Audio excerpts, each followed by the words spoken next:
The last system we're going to go through within our body is the endocrine system.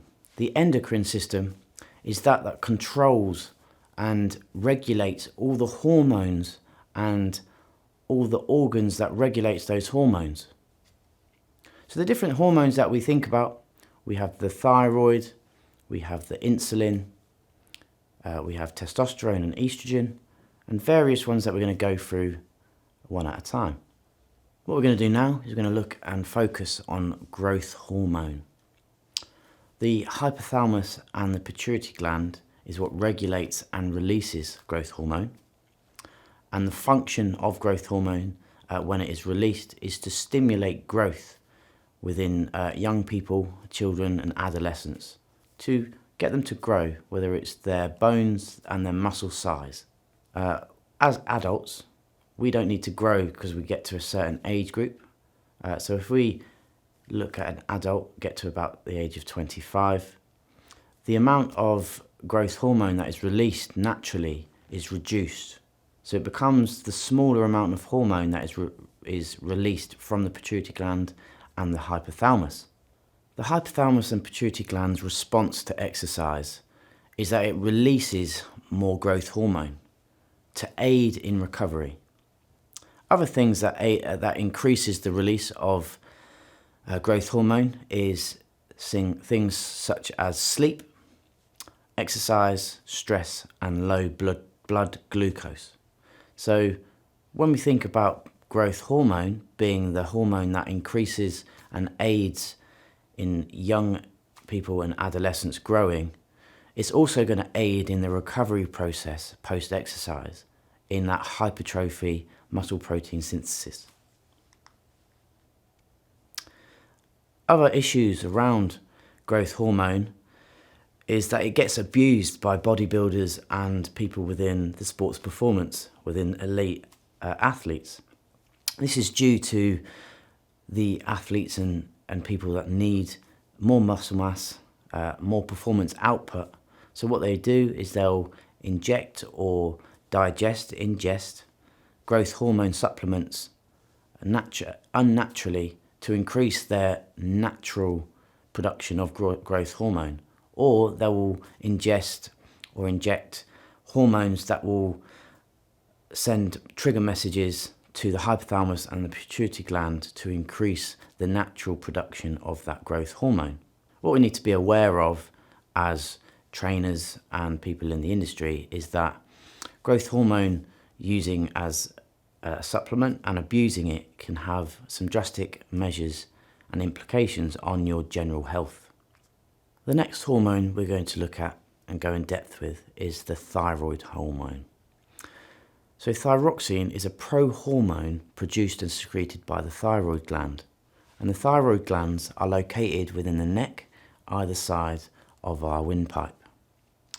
So the thyroid gland, converted to its active form, is called thiodarithine, and in organs such as the liver and kidneys it's located and stored. A smaller amount, around 20% of the body's thiodarithine, is secreted directly from the thyroid gland. And the primary role of the thyroid hormones, such as those two that we just went through, is that it regulates your metabolic rate. So if we think of obese or overweight individuals that will have a lot of mass or issues with their metabolic rates, could have underlying issues with their thyroid, either the production of thyroxine. So if you take supplements such as kelp, can increase the natural production of thyroxine, allowing more than that 20% that we've just talked about to be produced within the body, allowing your body to regulate the metabolic rate a lot better. Other functions of the thyroid hormones include roles in brain development, muscle control, and digestion. Along with that is the use that thyroid hormones allow proper maintenance of bone mass and the bone density.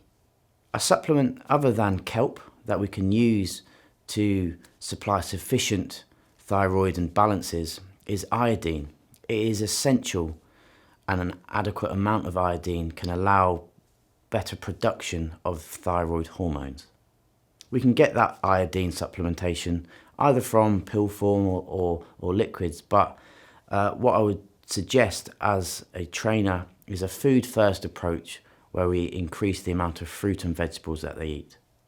So the implications of having poor production of thyroid hormones is that it can cause hyperthyroidism or Graves' disease, which can then ultimately lead to thyroid toxicosis, which symptoms relevant to exercise safety, including weight loss or extreme weight loss, heat production or heat intolerances, palpitations, and arrhythmias.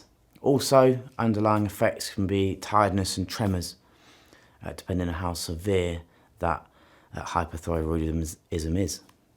Also, noting to that, hypothyroidism can result from autoimmune attack or other causes.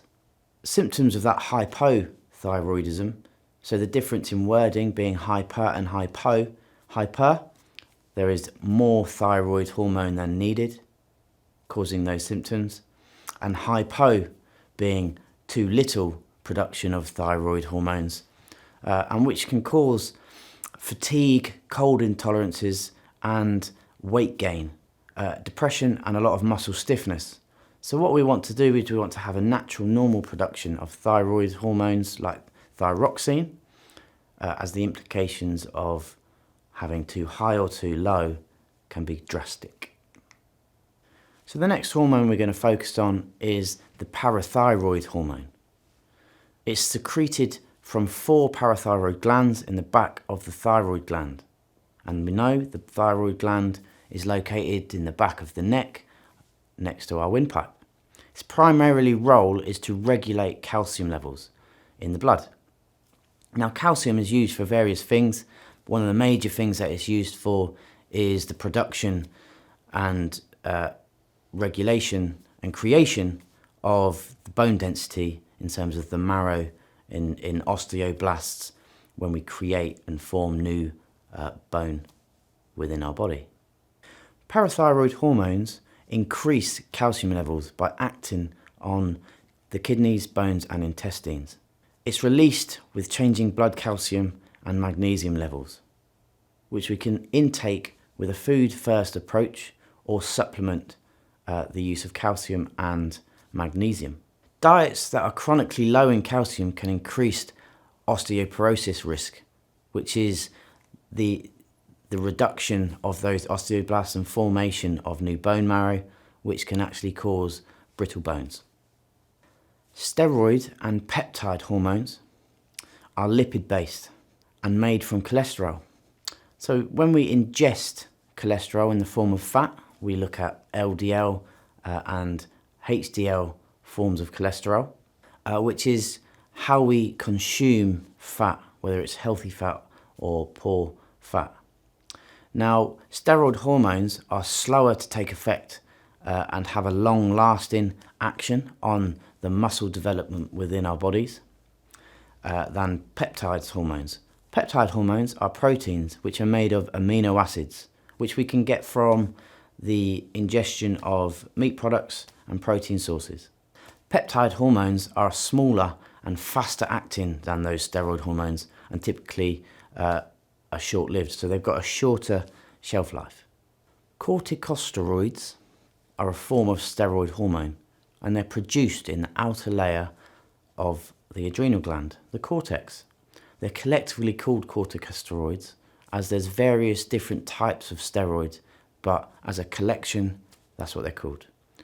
Cortisol is the main corticosteroid, and when we increase our cortisol level, what is the reaction to that is our body usually forms more fat cells, which increases the amount of adipose tissues availability within our body, causing us to get overweight and increase our fat cells.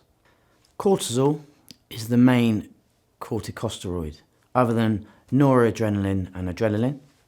Okay, so cortisol plays a major role on metabolism and the immune response that our body has. If we increase the amount of cortisol in our body, usually due to stress, It allows your body's reaction to increase the amount of fat cells that come available for adipose tissue to be stored within. This then ultimately causes you to be overweight or obese.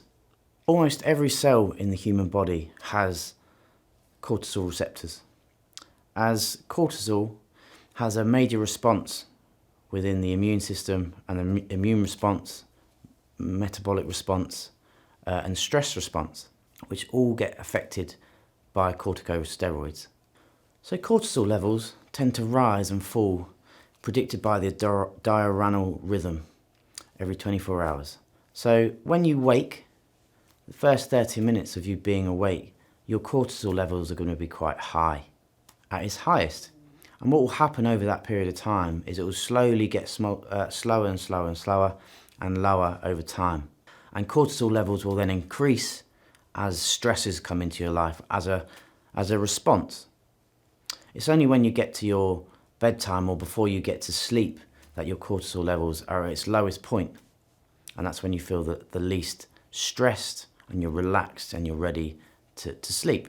Cortisol is released in response to things like physical stresses, mental stresses, emotional stresses, environment in terms of what's out there that's happening to you to cause stress as an implication. And that cortisol is then released and then either controlled by the hypothalamic pituitary adrenal axis. Those psychological stresses that can happen to you in life can also increase the cortisol secretion. So if you have things that happen to you in life, like drastic car crashes and things like that, or mental issues or mental health issues that come along during the phases within your life, those can also increase the cortisol levels within your body. If we look at the relationship between stress and cortisol, in the short term, cortisol increases the body's resilience and prepares it for the action as part of a fight or flight mechanism. So if you think about fight or flight, you either get in or you get out and you run. As a response, the stressor persists. High levels of cortisol production are sustained due to the imbalances of the hypothalamic pituitary adrenal axis. So if we think about how you respond to different environmental stresses, if we can train ourselves to manage those stresses, we can train the amount of cortisol levels that are released as a response. This suppression of cortisol can have a hindrance, as it can also suppress the immune system and increase the risk of chronic medical conditions. Adrenaline and noradrenaline work hand in hand with cortisol. So if we look at them as their own hormone, they're also known collectively as catecholamines due to the chemical structure of them. They are released and produced within the adrenal gland. So they work the same way and from the same gland that the cortisol does. The way that cortisol, adrenaline and noradrenaline work together is that the response to exercise from our body is to raise that cortisol level, as well as raising adrenaline as a response to the exercise. So the environment makes your body increase heart rate, which is what your adrenaline or noradrenaline does. It also increases blood pressure and respiratory rate. All of these are a response to allow more oxygen to get round to the working muscles. This blood, when it gets redistributed from the digestive tract and the gut, goes to the working muscles as a response to exercise. So continuing, adrenaline and noradrenaline play an important role within the exercise response, as we looked at heart rate increasing, blood pressure increasing, and breathing rate increasing. If we look at the implications of the control of adrenaline and noradrenaline, whether levels become elevated too high or too low. If they're too low, then our body won't create those physiological responses. If those levels are chronically high, it can cause chronic stress and can be linked to symptoms of tightness, heart attacks, digestive issues and discomfort. So when we go through patterns of eating food and we eat food maybe within an hour of exercising at a high intensity, then we're going to have food within our digestive system. When we go into that form of exercise, the body's response is to redistribute the blood from the gut to the working muscles.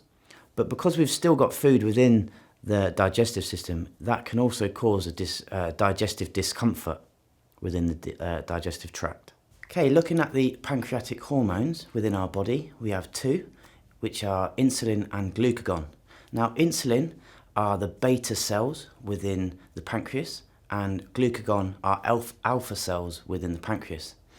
The job what insulin does when it's secreted by the pancreas is when our bodies digest and form blood glucose and glycogen within the muscles, it's then used as insulin to then allow our bodies to use that as an energy source. Glucagon is similar, but in the way that if our energy levels in terms of our blood glucose levels go to a low point or come to a low level, then glucagon increases the amount of insulin and raises our blood sugar levels up when it's needed. Together, insulin and glucagon share the roles as maintaining a stable blood glucose level. So whether you're waking, after exercise or during exercise, insulin levels will have an impact on your ability to use energy. Now, if you haven't got insulin within your body, or your body finds it hard to produce and secrete insulin, then you'll have what's called diabetes. And there's two types of diabetes that we're going to go into further later. When we talk about insulin and exercise, we have to put them together as a relationship. As when we form exercise and we compete or go through physical activity, our insulin levels decrease. On the other hand, glucagon does the opposite. So when we get into forms of physical activity and exercise, our blood sugar is going to be used in terms of blood glucose, glycogen within the muscles. So our blood sugar levels can actually drop to a point when it's too low. Glucagon has the job and the responsibility to then raise that level of blood glucose when it is secreted and released. Moving on from insulin and glucagon, we're going to look at what happens if insulin and glucagon don't work optimally for our body. Now we're going to look at what diabetes is. So diabetes, there are two types of diabetes. Type 1, which is when insulin production in the pancreas is significantly lowered, and that is usually caused through family relations, or it comes from a hereditary background. It's not caused by your lifestyle. Whereas type 2 diabetes occurs when the muscle and the liver cells of the body become resistant to the insulin that is made by the pancreas. And that is formed, and you've almost done it to yourself through lifestyle choices, bad health, or implications that you've lived over your time in life. So you're more at risk of type 2 diabetes if you are obese, overweight, have a high fat intake or storage within your body frame. Developing type 1 diabetes, what I've said earlier being hereditary, it's caused by an autoimmune response that destroys the insulin production within the cells of the pancreas. So if we look at insulin as a beta cell and glucagon as a alpha cell, 70% of the cells within the pancreas are insulin, 20% are glucagon. So if we lower that percentage, it's going to cause some issues within our body. Type 1 diabetes can only really be treated with insulin. So because you can't produce enough insulin to be used in the body, you have to then give your body insulin to be used yourself. So whether that's an injection or orally. So type 2 diabetes is normally related, or most likely to be related, to the lifestyle choices that you hold in your responsibility. So type 2 diabetes is treated with a combination of interventions. The first one being is we look at the symptoms, and the symptoms of it are obesity, hypoglycemia, and we give a resolution to the hypoglycemia, and that is to increase the blood sugar level. So if we are feeling low and hypoglycemic, so we're feeling faint, pale. We need to add sugar in our body for the insulin to then be used. Whereas the other part of interventions, we look at how do we increase and make your lifestyle better. So through lifestyle changes, whether it's quitting smoking, reducing alcohol consumption, or looking at the diet and nutrition, making it optimal or a lot healthier for you. What we find with nutrition is a lot of people, even in places like the UK, in America, or in different parts of the world that are well established and developed, we find that they're malnourished of certain nutrition. So if we look at the vitamins and the minerals, with the Western culture, we get a lower amount of those vitamins and minerals, causing people to be unhealthy and at a higher risk of eating poor food and then getting type 2 diabetes. Another benefit and intervention that we would add with that lifestyle factor of nutrition is to increase the exercise output of an individual. So getting involved in more steps, more walking around. So if you park further away, you can then get more steps, increasing your NEAT, which is your non-exercise activity thermogenesis. Or we get them into the gym or playing a sport, and we get them doing exercise aimed at developing muscle tissue, because the more muscle we have, the higher our metabolic rate, and then significantly from that, the lower our body fat will then gradually become consistently over time.